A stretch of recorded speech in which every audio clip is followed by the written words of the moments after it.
తత్వవేత్తల పాత్రలు, పోతులూరి వీరబ్రహ్మేంద్ర స్వామి గారి పాత్ర ఎలా నటించాడు? నా భూతో నా భవిష్యతి, మరొకడు చెయ్యలేడు అన్నట్టుగానే నటించాడు ఆయన. గౌతమ బుద్ధుడు లాంటి పాత్రలన్నీ వేశాడు. రామకృష్ణ పరమ వివేకానందుడు లాంటి పాత్రలన్నీ వేశాడు. అలాగే ఇక జానపదం ఆయన్ని, కాంతారావు గారిని చెప్పుకున్నాకే ఎవరినైనా చెప్పుకోవాలి. ఆ రోజుల్లో మేము అభిమానులుగా ఊరేగే సందర్భాల్లో ఏ మాట వచ్చినా చెక్కడో వదలడో, కదలడో వదలడో, చెక్కడో దొరకడో, ఇదే గొడవ. అన్ని ఆయన సినిమాలే, మా భాష నిండా ఆ సినిమాలే. ఖచ్చితంగా చెక్కడు, దొరకడు, కదలడు, వదలడు, అన్ని గులియబకావళి కథ, అన్ని మొత్తం జానపద చిత్రాలు, రాజులకు సంబంధించిన చిత్రాలన్నింటిలోనూ ఆయనే మహారాజుగా, సేవకుడు దగ్గర నుంచి మహారాజు వరకు అన్ని పాత్రలు వేశారు.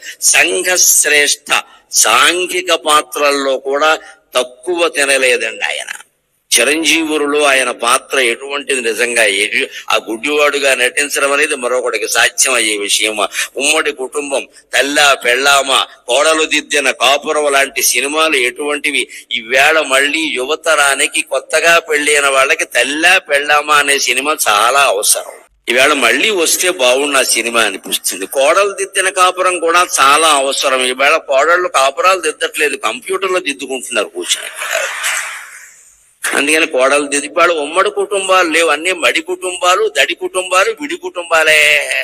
అసలు కుటుంబం ఎక్కడుంది? పోయింది, టొంబం మిగిలింది ఇక్కడ. ఇప్పుడు అర్ధాంగులు తక్కువ, ఆర్డర్ పెట్టేవాళ్ళు ఎక్కువ. నమశివాయ నమశివాయ. అర్ధాంగి ఎందుకంటే ఆర్డర్ పెట్టడానికి, నేను ఆర్డర్ పెట్టుకుంటా, నీకేమో ఆర్డర్ పెట్టమంటా అంతే. మీకు ఇంకా గుంటూరులో కాపురాలు ఏమైనా ఉన్నాయేమో కానీ మాకు హైదరాబాద్ లో కాపురాలు లేవు. హైదరాబాద్ లో కాపురం చేస్తున్న దంపతులు కాదు, స్విగ్గీ జొమాటో, అది వాళ్ళే కాపురం చేస్తారు. స్విగ్గీ భార్య, జొమాటో భర్త, ఇందులో వీళ్ళకిద్దరు పిల్లలు ఉంటారు. ఒకళ్ళు పొటాటో, ఒకళ్ళు టొమాటో.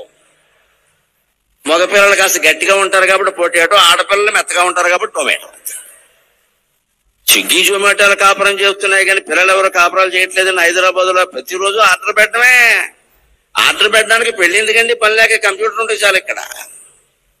అలా తయారైన మన సమాజానికి ఇవాళ రామారావు గారు నటించిన ఉమ్మడి కుటుంబం, తెల్లా పెళ్ళామ, కోడలు దిద్దిన కాపురం, రైతు బిడ్డ లాంటి సినిమాలు మళ్ళీ రావాలండి. మళ్ళీ రీ రిలీజ్ కావాలండి. రైతు బిడ్డ సినిమా ఇప్పుడు మళ్ళీ విడుదలైతే ఆయన నాగలి పట్టుకుని భుజం మీద ఉన్న దృశ్యం చూస్తే మళ్ళీ గుంటూరు జిల్లా నుంచి అమెరికా వెళ్ళిన వాళ్ళందరూ వచ్చి వ్యవసాయం చేస్తారండి. నాకు ఆ నమ్మకం ఉంది ఖచ్చితంగా. మొగాడంటే ఎలా ఉండాలరా, మనిషి అంటే ఎలా ఉండాలరా అని చెప్పి అమెరికా వెళ్ళిపోయిన వాళ్ళందరూ వచ్చి వ్యవసాయం చేస్తారండి ఖచ్చితంగా. సినిమాల ప్రభావం సామాన్యమైనది కాదండి. సినిమా చాలా పవర్ఫుల్ మీడియా, చాలా శక్తివంతమైన ప్రసార సాధనం. అది దాన్ని ప్రజా సంక్షేమం కోసం, దైవభక్తి పెంచడానికి, దేశభక్తి పెంచడానికి ఉపయోగించుకున్న మహానటుడు ఎన్టీఆర్. ఆయన స్వార్థం కోసం ఆయన నటించలేదు, ప్రజల్లో విలువలు పెరగడానికి నటించారు.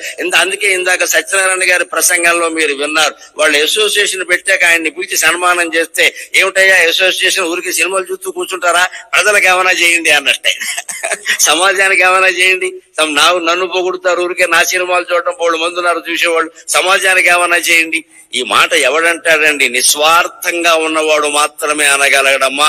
ఆ తల్లి కడుపు ధన్యం, ఆ తండ్రి జీవితం ధన్యం, ఎన్టీఆర్ పుట్టిన నేల ధన్యం, ఎన్టీఆర్ పీల్చిన గాలి పీలుస్తున్న మనం అందరం ధన్యులం. పౌరాణిక, చారిత్రక, తత్వ, జానపద, చారిత్రక, సాంఘిక శ్రేష్టమైన పాత్రలు, చారిత్రకమైన పాత్రలు. ఒక కృష్ణదేవరాయల పాత్ర, ఒక చంద్రగుప్తుని పాత్ర ఎవరు నటించగలరండి? ఒక్కసారి ఎన్టీ రామారావు గారు తప్ప. ఇప్పటికీ కృష్ణదేవరాయలంటే ఎలా ఉన్నాడో మనకు తెలియదు. మేమైతే రామారావు గారే కృష్ణదేవరాయలు అనుకుంటాం మేమంటే. అసలు ఇలా మీసం తిప్పుతూ ఉంటే మనవాడరా, తెలుగు వాడురా, ఇంక మళ్ళీ అనుమానం ఏమిట్రా, ఇటువంటి మహారాజు ఉంటాడా, ఆంధ్ర భోజుడు మళ్ళీ పుట్టాడా అనుకున్నాం. ఆంధ్ర భోజుడు అంటే ఆంధ్ర భోజనం చేసేవాడు కాదు. ఆంధ్రంలో కవులని, పండితులని సంస్కృతంలో భోజ మహారాజు ఎలా పోషించాడో, ఆంధ్రంలో కవుల్ని, పండితుల్ని అలా పోషించేవాడిని ఆంధ్ర భోజుడు అంటారు. ఆంధ్ర భోజనం చేస్తే ఆంధ్ర భోజుడు అనరు. అలాగే ఎందులో నటించినా ఒక ముద్ర వేసే విధంగా వివేకానందుడు చెప్పినట్టుగా ఎవరైనా ఎన్నేళ్లు బతుకుతారు ఈ ప్రపంచంలో, నీదంటూ ఒక ముద్ర వేసి వెళ్ళు అంటాడు ఆయన. అలాగా ఆయన ముద్ర అనేక రకాలుగా వేసి వెళ్ళిన మహానుభావుడు. ముద్ర కాదు, భద్రమూర్తి ఎన్టీఆర్ అంటే. ఆయన ఇప్పుడు కూడా ఒక పాత్ర ధరిస్తున్నాడు. ఆయన స్థాయికి తగిన పాత్ర ఆయన ధరిస్తాడు. ఎప్పుడు ఇక్కడ మహారాజుగా నటించాడు కదా, అందుకే భగవంతుడు ఆయనకి ఇచ్చిన యోగం ఏమిటి అంటే, అనగా స్వర్గమునేలు పాత్ర కొనినావా రామరాయ ప్రభో. ఏమయ్యా, ఇన్ని రకాల మహారాజుల పాత్రలు వేసావు కదా, స్వర్గాన్ని పరిపాలించే పాత్ర తీసుకోవయ్యా అని భగవంతుడు దేవేంద్రుడు స్వయంగా పిలిచి రామారావు గారికి స్వర్గం ఇచ్చాడు. అక్కడ ఆయన పరిపాలన చేస్తున్నాడు. ఆయనకి ఏ లోటు జరగడం లేదు. మనం దాని గురించి కంగారు పడక్కల. ఇక్కడ వైవిఎస్ చౌదరి గారిని పక్కన పెట్టుకుని నేను ఒక మాట చెప్పాలి.